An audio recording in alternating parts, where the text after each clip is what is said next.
안녕하세요. 저는 20대 중반에 얼마 전 결혼한 여자 사람입니다. 혹시 그동안 알고 있던 사실이 아니라는 것을 알게 되면 어떠실 것 같으세요? 아마도 굉장히 혼란스럽고 모든 걸 부정하고 싶을 것 같지 않으세요? 저는 요즘 그렇거든요. 그렇지만 또 부정하고 미워할 수만은 없죠.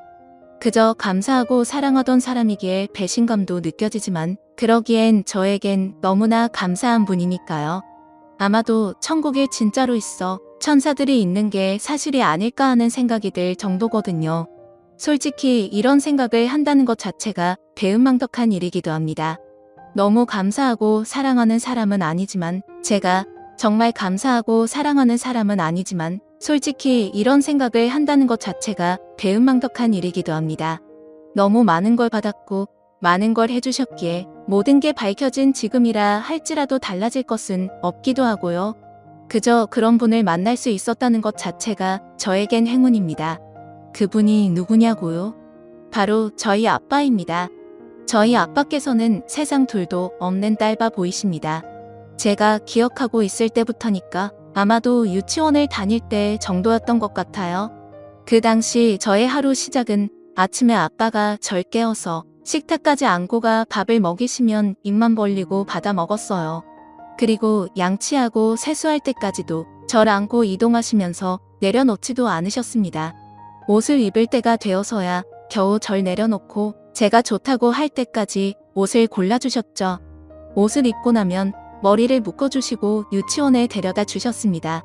지금까지도 항상 저를 공주님이라고 부르시며 제가 기분이 조금이라도 안 좋으면 기분이 좋아질 때까지 품에 안고 나직하게 노래를 불러주시곤 했었죠. 그러면 저는 기분이 좋아졌는데도 괜히 더 안기고 싶어 고개를 숙이고 있다가 잠이 들기도 했습니다. 아빠는 그런 저를 아시면서도 더 꼭 안아주시곤 했고요. 저도 다 알았습니다. 아빠가 절 너무 사랑하신다는 사실을요. 제가 초등학교에 들어가서도 등교와 학연은 모두 아빠와 함께였습니다. 아빠가 다른 아빠들에 비해 젊고 미남이셨기 때문에 같은 반 아이들이 진짜 너희 아빠야? 삼촌 아니고? 라고 물을 때면 어깨가 으쓱할 정도였습니다. 괜히 아이들 앞에서 뽐내고 싶은 마음에 나 이거 사줘. 라며 학교 바로 맞은편에 있던 문구점 앞에서 때를 쓸 때면 아빠는 엄마한테는 비밀이야? 하면서 제 친구들 것까지 사주시곤 했습니다. 그런 저희 아빠를 아이들은 엄청 부러워했습니다. 그 부러움의 시선은 고등학교 때까지 갔죠. 친구들은 야 진짜 너네 아빠 최고다. 나중에 난 너희 아빠 같은 사람이랑 결혼하고 싶어. 라며 얘기할 정도로요. 용돈도 잘 주시지. 오시며 제가 필요한 물건들 항상 부족함 없이 사주시기도 하고 제가 어떤 고민이라도 생기면 어느새 다가와 들어주시고 해결해 주시려고 애쓰셨거든요. 한 달에 한 번 마법에 걸리는 그때도 온열팩을 만들어 오셔서 찜질해 주시고 초콜릿을 비롯한 간식을 준비해 주시기도 했고요. 그야말로 불면 날아갈까? 지면 으스러질까? 몸에 불망 저를 정성껏 돌보시며 키우셨습니다. 그런 아빠를 보면 저는 당연히 아빠니까 그래야지 하는 생각을 가지고 있기도 했습니다. 하나밖에 없는 딸인데 아빠가 그 정도는 할 수 있다고 생각했던 거죠. 제가 그런 생각을 가진 걸 깨뜨려 보신 저희 엄마는 그런 제가 불편하셨는지 아빠에게 그만 좀 해요. 얘도 저 혼자 다 할 수 있어요. 라며 말리기도 하셨습니다. 그럴 때마다 아빠는 우리 공주님한테 하는 건데요. 내가 아빠잖아요. 하시며 절 안고 쓰담거리시기 바쁘셨습니다. 그럼 어머니께서는 어쩌실 수 없다는 듯이 웃어버리셨죠. 어린 시절을 비롯해 학생 때까지도 부모님과의 모든 시간이 행복했습니다. 물론 지금까지 그랬고요. 이게 다 가정적인 아빠 덕분인 것도 알고 있습니다. 하지만 가끔 이상할 때도 있었습니다. 제가 유치원에 다닐 때 아빠는 저희 집에 살지 않으셨습니다. 저녁에 인사를 하고 나가시는 아빠를 붙잡고 울던 저의 모습이 기억에 있거든요. 크면서도 가끔 그 기억에 왜 그랬는지 모르겠어. 엄마는 아빠에게 물어보면 두 분 다 얼버무리다가 마시고 나셨습니다. 그리고 외할머니, 댁에 가면 할머니, 할아버지가 항상 아빠에게 고맙다고 하시며 손을 잡고는 하셨습니다. 그런데 친할아버지 친할머니는 거의 뵙지 못하고 크기도 했지만 가끔 마주치면 저에게 눈길조차 주지 않으셨습니다. 그리고 아빠 쪽 친척들과는 거의 교류가 없기도 했고요. 그래서 중학교 때쯤에 혼자 생각해보길 엄마랑 아빠랑 아빠 쪽 부모님이 반대하는 결혼을 해서 그런가 하는 생각도 있었습니다. 그런데 엄마 회사도 좋고 학벌도 좋은데 왜 반대했지? 하는 생각에 정말 이유를 모르겠더군요. 내가 모르는 무슨 비밀이 있는 건 분명하다. 는 생각을 하긴 했었지만 제 생활에 크게 영향을 주지 못한 생각이라 그런지 곧 잊어버리기도 했습니다. 두 분이 워낙 사이가 좋으시고 다정하신 분들이라 그런 골치 아픈 이야기에는 별로 신경 쓰지 않았던 것 같습니다. 눈치채셨겠지만 제가 좀 이기적이고 못되기도 했었거든요. 버릇없고 자기밖에 모르는 그런 외동아이가 저 맞습니다. 자라는 동안에도 가끔 그런 부분을 엄마는 굉장히 나무라시기도 했는데 아빠가 내가 더 잘 이야기할게요. 애 놀라게 왜 화를 내요? 미안해요. 내가 더 살필게요. 라며 말리셔서 결국 끝까지 혼내지 못하셨습니다. 엄마가 그러고 나면 아빠는 엄마가 왜 화가 나셨는지 제가 그렇게 하는 게 왜 나빠 보일 수 있는지 이야기해 주시며 다음번에 또 그러면 그때는 아빠도 화를 낼 것 같아. 우리 공주 그렇게 하지 않는 연습을 하자. 면서 여러 상황극으로 제가 어떻게 대처해야 하는지 보여주시곤 했습니다. 마치 교육방송에 나오는 배우들처럼 하시는 아빠를 보며 눈물이 날 때까지 웃으면 기분이 좋아지곤 했었죠. 아빠의 건의로 엄마에게 다가가 잘못했다고 사과를 하면 엄마께서는 벌게 진 눈으로 절 안아주시곤 했습니다. 우리 딸 사랑해. 라는 말도 함께요. 그러면 또 언제 그랬냐는 듯이 지나갔곤 했습니다. 그저 아빠가 너무 가정적이기에 저는 이렇게 사랑받을 수 있다고 자랑스러워하면서 당연하게 생각하고 지냈습니다. 이런 아빠를 가질 수 있다는 사실에 감사하기도 했죠. 어딜 가나 제가 항상 처음으로 연락하는 사람, 제가 어디 있어도 데리러 와주는 사람, 제가 가지고 싶어 하는 건 다 가지게 해주는 사람이 저희 아빠였습니다. 그러니 당연하게도 아빠는 제 자랑거리였죠. 친구들에게 항상 아빠 자랑을 했던 저였기에 제 친구들은 저희 아빠를 모르는 사람이 없을 정도였습니다. 하지만 지금 생각해보면 모든 게 다 아빠의 희생이었고 아빠가 혼자 다 감당한 아픔의 결정체였는데 말이죠. 참 철이 없었습니다. 그랬지만 행복했습니다. 제 기억 속에 아빠와 함께한 모든 시간은 행복입니다. 그건 어디 가서도 자부심을 느낄 만큼 자랑할 수 있습니다. 우리 아빠는 이렇게 절 행복하게 키웠다고 말이죠. 저희 신랑도 연애 때부터 저희 아빠를 보면서 나는 이 다음에 딸 나와도 아버님처럼은 못할 것 같아. 그래도 자기한테는 최선을 다해볼게. 내가 부족하다고 나 미워하지 마 라고 말할 정도로 말이죠. 이렇게 적으면서 저의 어린 시절을 돌이켜 생각해보니 정말 저희 아빠께서는 절 사랑으로 키우셨네요. 저만 보면 웃으시는 그 눈매가 문득 보고 싶어집니다. 최근 아빠와 큰 사건이 있어서 생각이 조금은 복잡했지만 어쩌면 약간은 거리감을 느꼈다고 할 수도 있겠지만 이렇게 사연을 보내면서도 보고 싶은 건 어쩔 수가 없네요. 이제 그 사건에 대해 이야기해 보도록 하겠습니다. 안타깝게도 저는 공부를 그다지 잘하진 못했습니다. 그런 제가 유일하게 좋아하고 잘하는 건 요리였습니다. 저희 엄마도 아빠도 다 요리에는 재주가 없으신데 제가 희한하게도 요리를 잘했습니다. 그래서 중학교 때부터 요리학원에 다니며 전문적으로 배우기 시작해 자격증을 하나 둘 따기 시작해 대학도 요리 관련 학과에 진학을 했습니다. 요리 현장은 참 치열합니다. 단 한 번의 실수도 용납되지 않는 곳이기도 하죠. 식사를 하러 오시는 분들에게 최고의 순간을 제공하기 위해 어쩔 수 없기에 최선을 위한 선택의 치열함입니다. 집에서 곱게 자라던 제가 그런 주방에서의 생활을 힘들어하는 건 어쩌면 당연했습니다. 누군가에게 꼬지람을 듣고 작은 실수에도 그만큼의 대가를 치르는 건 정말 견디기 힘들 만큼 괴로운 일이었습니다. 하루에도 12번씩 도망가고 싶은 마음으로 출근을 했습니다. 아직도 그 마음은 변함이 없기는 하지만 꼭 이 분야에서 최고의 여성 셰프가 되고 싶었기 때문에 참고 또 참았습니다. 몸이 힘든 건 버텨지는데 마음이 힘든 건 버틸 수가 없더라고요. 하루는 외인 셰프께 혼이 나고 채소 손질을 마치고 돌아서는데 쓰러져 버렸습니다. 그런 저를 업고 병원까지 달린 건 제 사수셨습니다. 평소에는 말도 없고 제가 실수하면 다른 사람 모르게 조용히 알려주시고 돌아서시던 감사한 사수셨거든요. 그날 그렇게 저를 응급실까지 업고 달리더니 제가 깨어나자 처음으로 화를 내셨습니다. 너는 몸이 안 좋으면 말을 하고 쉬든가 하지 왜 버티냐, 그러다 잘못되면 어떻게 하려고 그래? 라며 말이죠. 그런 사수를 보며 저도 놀라기도 하고 서럽기도 해서 엉엉 울었습니다. 진짜 응급실에 있는 사람들이 다 쳐다볼 정도로요. 그런 저를 한참 내려다보더니 제 머리를 쓰다듬어 주는데 꼭 우리 아빠 같더라고요. 잦아드는 눈물 사이로 사수를 봤더니 사수도 조용히 울고 계시더군요. 더 놀라서 괜찮으세요? 라고 여쭈어 보니 당황하시며 놀라서 그래, 내가 어릴 때 안 좋은 기억이 있어서 놀라서 그래. 라며 고개를 숙이고 눈물을 더 흘리시기에 이번엔 제가 손을 잡아드리며 달래드렸습니다. 그날을 시작으로 가까워진 사수와 저는 연애를 시작했습니다.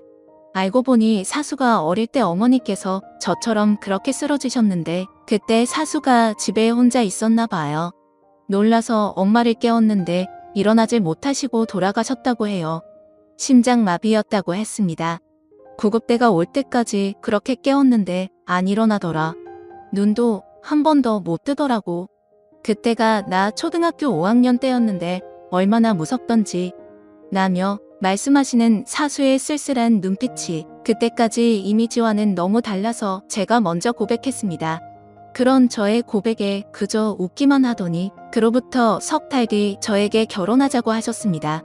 결혼을 하기에는 둘 다 아직 나이도 젊고 저는 아직 하고 싶은 일이 많았기에 좀 주저되긴 했었지만 지금 거절하면 사수와는 사귀지도 못할 것 같아 냉큼 그러자고 했습니다. 그러곤 각자 집에 소개를 시켜주고 상견례도 하고 했죠. 물론 처음 저희 부모님께서는 좀 더 사귀어보고 결혼을 할 것을 권하셨습니다.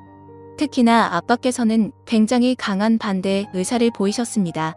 저도 말씀드리면서 아빠의 반대가 심할 것이라 생각은 했지만 굉장히 당황하시면서도 어쩔 줄 몰라 하실 만큼 충격을 받으신 것 같아 보여 걱정이 될 정도였습니다. 그러더니 그 길로 아예 알아 누우시더군요.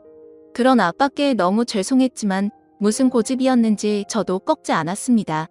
그런 저와 아빠 사이에서 엄마는 어쩔 줄 몰라 하시면서도 제 머리를 매만지시며 엄마도 너 나이 때 널 낳았어. 그때는 참 무섭고 걱정만 됐는데 너희 아빠가 있어서 잘 이겨냈어. 너도 그 사람과 그럴 수 있니? 라고 물으시더군요. 그래서 그럼 잘할 수 있고 말고 아빠는 나 시집 안 보내면 어쩌겠다는 거야. 나 그 사람 아니면 결혼 안 할 거야. 라며 괜히 심통을 부렸습니다. 엄마께서는 그런 절 보고 그저 피식 웃으시더니 제 방을 나가시더군요. 그렇게 아빠와 제가 처음으로 냉랭하게 보내는 시간들이 흘렀습니다. 저 역시 아빠 보란 듯이 단식 투쟁을 하며 방에서 나오지 않는 휴일을 보냈습니다. 뒤척이다가 잠이 들었는데 두런두런 말소리가 들려 정신이 차려지기 시작하더군요. 아이고, 형부는 뭘 저렇게까지 해. 간다고 하면 보내버리지. 그만큼 했으면 됐다. 친딸도 그 정도로는 못 키워. 라는 이모의 말소리가 들렸습니다. 그러자 애 조용히 해. 너희 형부나 희진이 들으면 어쩌려고 그래. 말 조심 좀 해. 라며 이모를 막는 엄마의 말소리가 들리더군요. 친딸, 내가 아빠 친딸이 아니야? 하며 놀라고 있는데 이제 좀 알면 어때? 쟤도 이제 다 컸어. 언니랑 형부가 그것 때문에 절절매니까 희진이 쟤도 저렇게 지고집만 부리는 거야. 라는 말에 벌떡 일어나 앉았습니다. 잠들기 전 혹시나 아버지께서 일어나셔서 오며 가며 다니시면서 저 힘들어하는 모습을 보면 마음이 달라지실까 싶어 문을 열고 잤거든요. 그런데 이게 무슨 말인가 싶어 나가려는 찰나에 야, 너 그런 말 할 거면 얼른 가. 너 그렇게 쉽게 말하지 마. 어떻게 그렇게 말하니?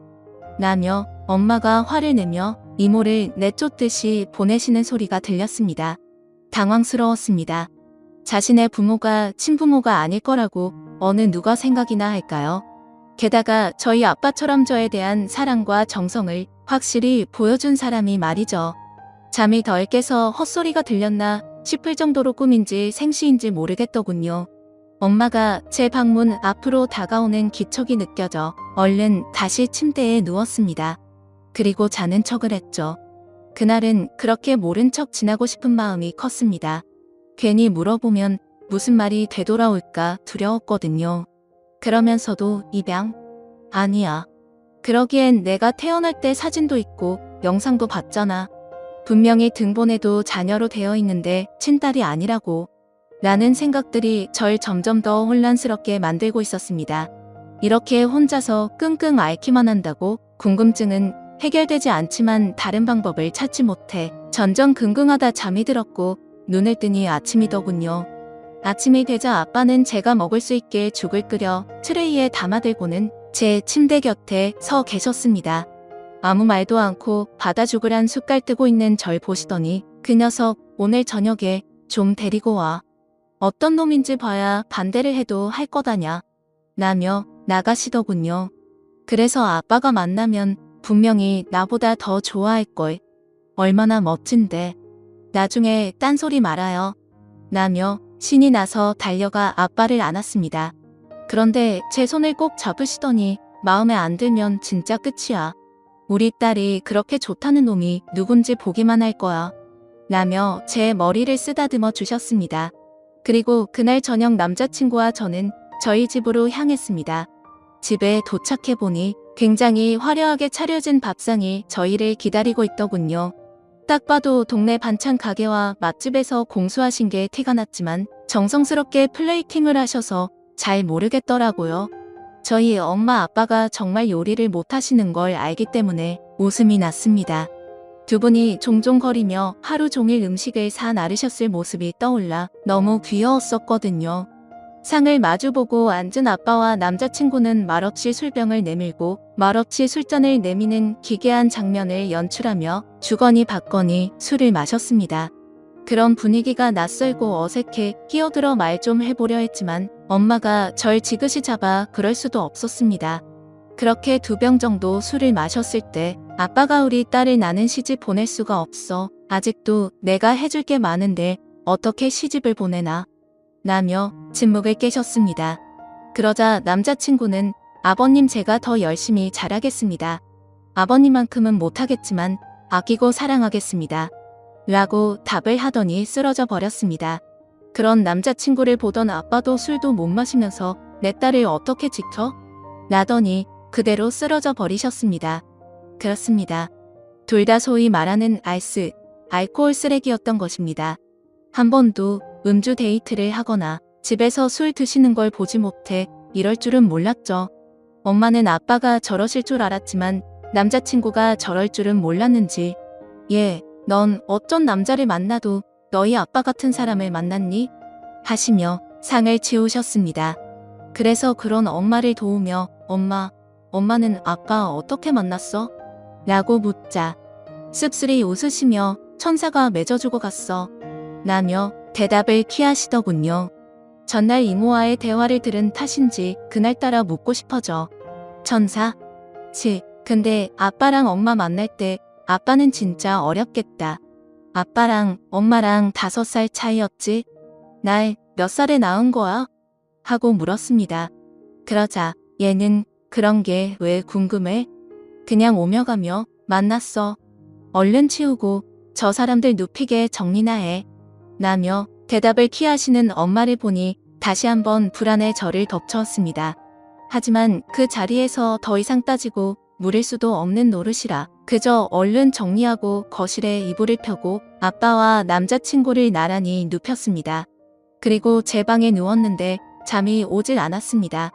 어릴 적 이상하다고 생각했던 여러 가지 일들이 다시 떠올랐습니다. 아무리 그래도 부모님께 계속 해묻기도 겁이 났습니다. 떠오른 방법으로는 이모에게 물어보는 것밖에 떠오르지 않았지만 과연 이모도 다 이야기해줄까 싶어 걱정이 되었습니다. 하지만 다른 방법도 떠오르지 않았습니다. 다음날 아침 일어나 보니 남자친구 아빠는 나란히 앉아 꿀물을 마시고 있었습니다. 그런 둘을 보자니 웃음이나 깔깔이 웃으며 사진 찍어야겠네. 안녕히 주무셨어요?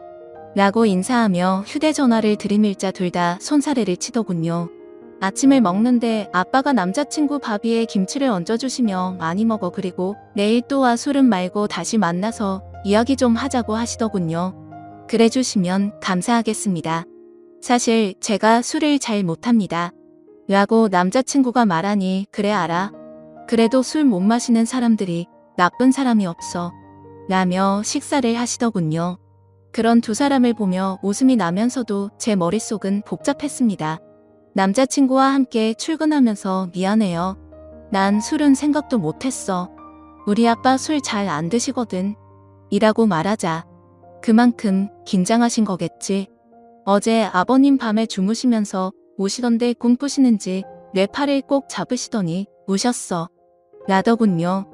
아침에 눈이 좀 부었다 싶긴 했는데 그게 오르소였다는 사실에 놀랍기도 하고 아빠의 마음이 느껴지는 것 같아 찡해져 오기도 했습니다. 그러면서도 풀리지 않은 비밀이 있는 것 같아 마음이 무거웠습니다. 남자친구는 정말로 그 다음날 저녁에 다시 저희 집에 왔고 그때는 조용히 앉아 대화를 나누며 식사를 할 수 있었습니다. 아빠께서는 전날의 여파인지 좀 더 차분해지셨고 여러 가지 질문을 하시더군요. 그러다 사귄 지도 얼마 되지도 않았는데 왜 결혼부터 하고 싶은 건가라며 모르시는 아빠의 질문에 제가 부모님이 다 돌아가셨어요. 늦둥이라 연세가 많으시긴 했는데 어머니는 저 어릴 때 갑자기 쓰러지시더니 돌아가셨고 아버지는 2년 전에 저 군대에 있을 때 돌아가셨거든요. 형이랑 누나가 있는데도 외롭긴 하더라고요. 그런데 희진이를 혼자서 좋아하면서 보니까 사랑 많이 받고 자란 사람이라는 게 티가 나더라고요. 그래서 곁에 있기만 해도 좋았습니다. 그러다 교제를 하게 됐는데 사랑이 이렇게 많은 아이라면 가정을 이루고 더 행복해지고 싶다고 생각했습니다. 라고 남자친구가 답을 했습니다. 그래, 우리가 우리 희진이를 얼마나 사랑하며 키웠는지 아나? 라더니 아빠께서 오시는 겁니다.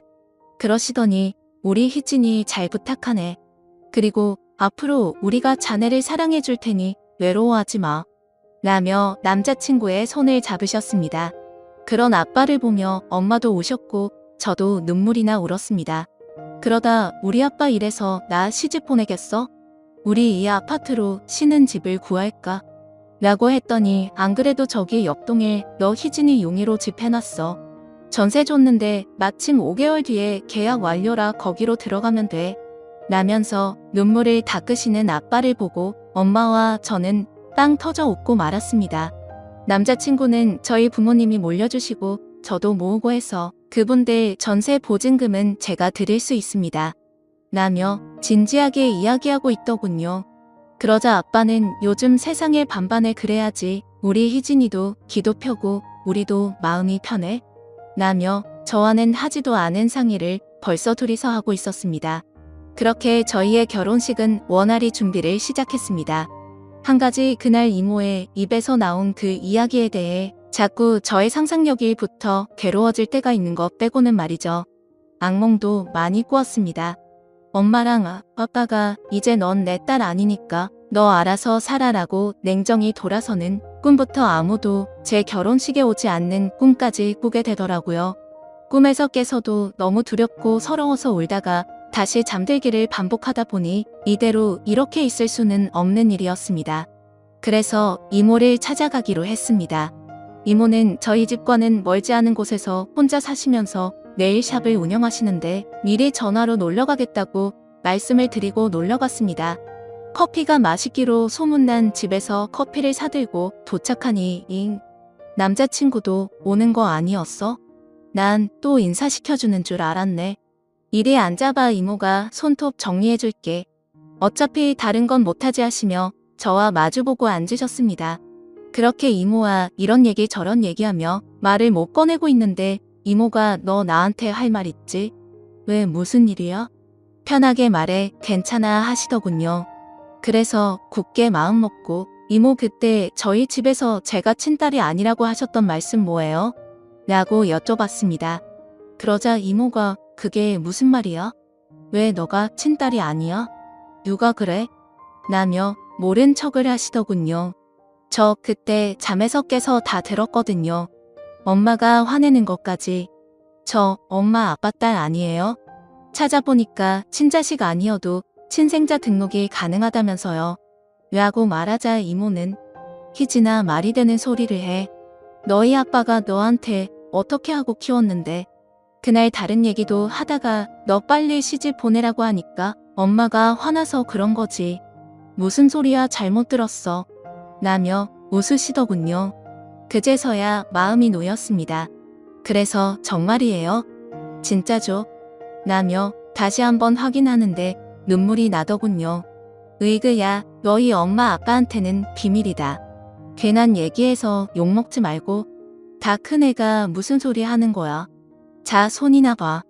색도 칠해주고 싶은데 그건 결혼식 때나 해줄게. 마음에 들어? 라며 모르시는 이모께 웃어 보였습니다. 그리고 부질없는 시간을 보냈다는 생각에 창피하기도 해 얼른 인사를 하고 집으로 갔습니다. 집에 왔더니 아빠랑 엄마가 오랜만에 드라이브라도 가자며 나가자고 하더군요. 그래서 얼른 따라 나가 차에 올라 한강변을 달리며 야경을 감상했습니다. 그러면서 두 분이 어릴 적 저에 대해 이런 얘기 저런 얘기 해주셨습니다. 기억이 나는 건 맞장구를 치며 듣고 기억이 안 나는 건 신기해하며 들었습니다. 우리 희진이는 그렇게 사랑스럽고 예쁜 아이였어. 아빠는 우리 희진이 아빠인 게 자랑스럽다. 그러니까 결혼해서도 충분히 행복하게 살아. 아빠가 도와줄 수 있는 건 여전히 도와줄게. 라며 말씀하시는 아빠를 뒤에서 안아드렸습니다. 그러고는 우리 엄마 아빠가 내 부모님이라 너무 행복해요. 진짜 나 감사해. 나 잘 살게요. 하고 말하며 울어버렸습니다. 며칠 동안 진짜 마음고생했거든요. 그러면서 엄마 아빠가 저희 부모님이라는 게 얼마나 감사할 일인지 깨닫는 기회가 되기도 했고요. 그렇게 저의 결혼 준비는 막힘없이 진행되었습니다. 남자친구 형님과 누님은 저를 보자마자 우리 애기보다 더 애기가 나타났네요.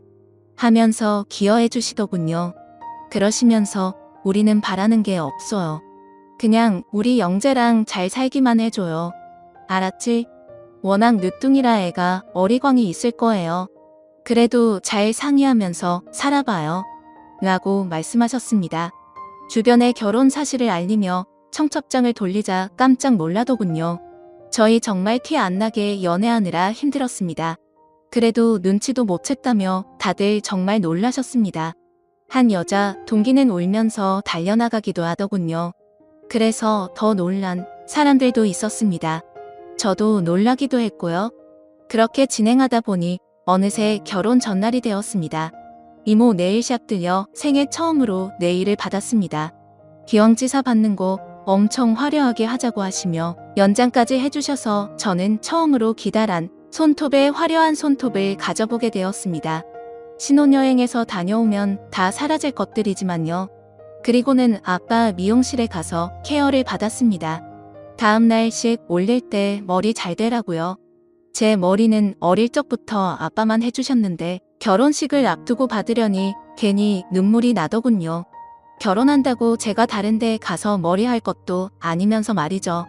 아빠도 겨우 눈물을 참으시는 게 보였습니다. 머리 드라이가 다 끝나고 아빠와 거울을 통해 눈이 마주쳤는데 결국에 둘 다 빵 터져 울어버리고 말았습니다. 서로 아무 말도 없이 울다가 제가 얼른 정리하고는 나와버렸습니다. 안 그러면 계속 거기서 울어야 할 것 같아서요. 그리고 피부 케어 받으러 가서 관리 받으면서도 눈물이 멈추질 않아서 관리사분께서 당황하시더군요. 겨우 진정을 하고 저녁에 집에 도착하니 집안 분위기는 말이 아니었습니다. 아빠께서는 방에서 안 나오셨고 엄마께서는 제 물건들을 챙기시느라 정신이 없으시더군요. 그래서 저도 그냥 신혼여행 때 가져갈 짐들을 다시 한번 정리하고 잠에 들었습니다. 그래도 예쁜 신부 되고 싶어 울지 않으려고 엄청 애쓰면서 말이죠. 결혼식이라는 게 정말 두 번은 못하겠더군요. 아침부터 메이크업에 머리에 정신없이 받다가 드레스를 입고 하루 종일 대기하는 게 생각보다 엄청 어렵더라고요. 드레스 입고는 움직이지도 못하니 등에 담이 오는 것 같았습니다. 촬영할 때는 움직이고 사진 찍느라 바빠서 몰랐는데 본식은 더 힘들더라고요. 그렇게 손님들을 맞다가 마침내 식이 시작되는 사인을 받고 대기하는데 저희 아빠 손에 힘이 들어가는 게 느껴지더군요. 저도 다시 한번 꽉 잡아드렸습니다. 서로 바라보지도 않는데 눈물이 나더군요. 결국 버진 로드를 엉엉 울며 걷고 말았죠. 아빠는 저의 손을 남자친구에게 건네주면서 절 안아주시고는 휘청거리며 자리에 앉아 계속 눈물을 닦으셨습니다. 그렇게 결혼식 내내 울다가 웃다가 양가 부모님께 인사드리며 다시 울다가 행진할 때는 너무 밝게 웃었다며 나중에 친구들이 그러더라고요. 시부모님이 안 계시니 패백은 생략하고 2부 행사를 좀 더 하기로 하고 인사를 드리는데 아빠께서 보이지 않으셨습니다. 보나마나 어디서 울고 계신 것 같아 걱정이 되었지만 여기저기 인사를 다니다 보니 식이 다 끝나고 호텔로 향하고 있었습니다. 호텔에서 하룻밤 자고 다음날 아침 일찍 제주도로 신혼여행을 가기로 했거든요. 호텔에 도착해서 남편이 된 남자친구가 먼저 정리하고 씻으러 들어간 사이 제 짐을 정리하고 휴대전화를 찾느라 가방에 손을 넣었는데 두툼한 봉투가 있더군요. 그래서 뭐지 하고 꺼내보니 아빠의 글씨가 눈에 들어왔습니다. 사랑하는 나의 딸 희진이에게 라고 시작하는 편지에는 믿지 못할 이야기가 적혀 있었습니다. 처음 시작은 그동안 우리가 주고받았던 이야기들이었습니다. 그런데 이모에게 물었다며 친딸이 아니냐고. 그 이야기를 듣는 순간 너무 속상하고 마음이 아팠다. 정말 아빠 딸로 키웠고 지금도 그 마음엔 변함이 없지만 우리 희진이에게 아빠가 또 한 분 계신 걸 말해줘야 할 때가 온 것 같구나. 사실 희진이는 지금의 나 말고 더 훌륭하신 아빠께서 계셨어. 희진이가 요리를 잘하는 것도 다 그분 닮아서란다. 엄마랑 아빠는 요리 못하잖아. 그분을 처음 만난 건 아빠가 처음 미용실을 차렸을 때였어. 그때 그분께서는 아빠의 옆 점포에서 일식 레스토랑을 운영하고 계셨어. 그 건물에 젊은 세입자가 몇 없어서 우리는 금세 형동생하며 가까이 지냈단다. 그때 우리 희진이를 처음 만났지. 너를 얼마나 예뻐하시는지가 한눈에 보여. 감히 널 한번 안아봐도 되겠냐고 물어보지도 못할 정도였어. 그렇게 우리는 삼촌이라는 이름으로 인사하며 종종 만나곤 했어. 희진아, 그런데 친조카들이 있는데도 너가 그렇게 예쁘더라. 너도 잘 따랐고. 그러던 어느 날 그분과 아빠가 영업이 끝난 그분 가게에서 술을 마셨어. 그날따라 왜 그렇게 마셨는지 인사불성이 된 나를 그냥 두고 갈 수 없으셨던 그분은 룸에서 방석을 덮고 나와 함께 잠이 드신 거야. 그러다 정신을 차려보니 난길 밖에 나와 쓰러져 있었어. 마지막으로 본 그분의 모습은 날 밀어내시는 모습이셨지. 그리고 폭발음과 함께 난 다시 기억을 잃었어.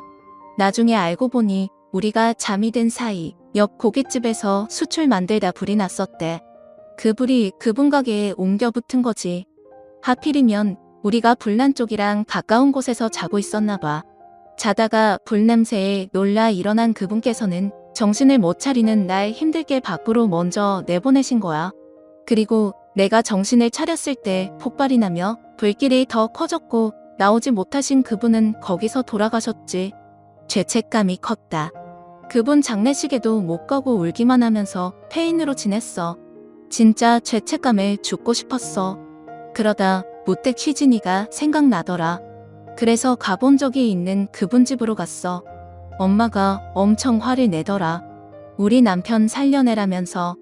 당연히 그럴 수 있지. 내가 조금만 정신을 빨리 차렸다면 그분은 그렇게 돌아가지 않으셨을 테니까. 그저 맞고만 있었어. 논란. 희진이는 울다가 내 손을 잡더니 아빠라고 불러주더구나. 그래서 매일 찾아갔어. 엄마는 볼 때마다 싫어했지만 희진이는 아빠를 보며 웃어줬어. 그래서 희진이랑 놀고 희진이랑 밥 먹고 하면서 사라지더라고. 그래서 이 아이의 아빠로 살아야겠다 결심했어. 엄마에게 이상한 놈 소리 들으면서 졸랐어. 아이 아빠로 살게 해달라고 애원했지. 그러길 2년쯤 됐을까? 희진이는 아빠 왜 안 자고 가? 라고 묻더라. 그러자 엄마가 서서히 마음의 문을 열어줬어. 그래서 같은 집에 살게 됐지. 엄마 아빠는 희진이 때문에 부부가 되기로 했어. 그렇지만 한 번도 후회해 본 적은 없었어. 희진이 아빠일 수만 있으면 그분이 해주지 못한 거 아니? 더 잘하셨을 거라면서 행복했거든. 나중에 하늘나라에서 그분을 만나면 희진이 잘 키웠다고 조금이라도 용서를 받고 싶기도 했고, 그래서 나름 최선을 다해서 희진이를 키웠어. 하지만 끝까지 그분 이야기는 하고 싶지 않았어. 희진이 너가 힘들 수 있을 것 같아서 아니면 혼란스러울 수도 있을 것 같아서 엄마랑도 그렇게 약속했는데 이렇게 너의 결혼식을 앞두고 생각해보니 그분 이야기를 안 해주는 것도 죄를 짓는 거더라고. 하늘나라에서 그분께서 널 행복하게 지켜주시다가 혹시 노여워하실 것만 같아서 이제는 말해줘야겠다고 생각이 들었단다. 희진아, 그렇다고 우리가 달라지는 건 아무것도 없어. 그저 그분의 존재만 알게 된 거지. 진짜 아빠에겐 일생의 은인이시고 희진이의 또 다른 아빠께서 계시다는 건 말고는 희진이와 아빠는 지금까지 했던 것처럼 지내면 돼. 물론 희진이가 혼란스러울 거야. 마음의 정리가 될 때까지 기다릴게. 물론 희진이가 더 이상 아빠가 필요 없다고 한다면 아빠는 그저 멀리서 널 바라보는 수밖에 없어. 그래도 희진아, 아빠는 희진이 아빠여서 너무 행복하다. 감사하고 잘 자라줘서 고맙다. 신혼여행 잘 다녀오고 다녀와서 우리 다시 이야기하자. 사랑한다, 우리 딸. 이라고 편지는 마무리가 되었습니다. 순간 머릿속이 뒤죽박죽 혼란스러웠습니다. 남편이 샤워를 마치고 나오는 소리에 얼른 편지를 다시 가방에 넣었습니다. 그리고 샤워를 하며 머릿속을 정리하려고 애썼습니다. 그리고 생각은 이내 정리가 되었습니다. 신혼여행에서 돌아와서는 아빠에게 바로 달려갔습니다.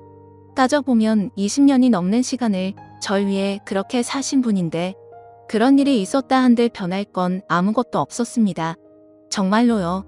정말 사랑하고 존경하는 아빠인데 뭐가 그리 복잡할 이유도 없었습니다. 그리고 감사해요라는 말을 하며 있는 힘껏 안아드렸습니다. 그리고 사랑해요, 아빠. 난 정말 행운아예요. 라며 말했습니다. 이해해줘서 고맙다. 희진아, 아빠 이해는 무슨. 아빠가 나랑 우리 엄마 안 지켜줬으면 우린 아마 더 힘들게 살았을 거야. 오히려 아빠가 그런 결정한 게 나는 아빠가 용감한 사람이었다는 생각이 들어요. 아마 날 낳아준 아빠가 아빠를 선물로 세상에 남기고 갔을 거란 생각이 들어요. 아빠, 아빠도 내 진짜 아빠야. 아빠 충분히 자격 있어. 우리 앞으로도 힘내서 오래오래 함께 같이 즐겁게 살아요. 꼭 아는 아빠의 어깨가 살짝 들썩였습니다. 그날 아빠와 저는 서로 끌어안고 얼마나 울었는지 모릅니다. 그리고 우리는 그 전보다 더 끈끈한 부녀지간이 되었습니다. 이 사연을 아빠가 듣는다면 항상 사랑한다고, 지금까지 그래왔고 지금도 그러하고 앞으로도 변함없이 그럴 것이라고 꼭 전해드리고 싶습니다. 네, 자랑스러운 아버지께. 지금까지 사연 들어주셔서 감사합니다. 사연이 재밌으셨다면 구독과 좋아요를 눌러주세요. 감사합니다. 안녕히 계세요.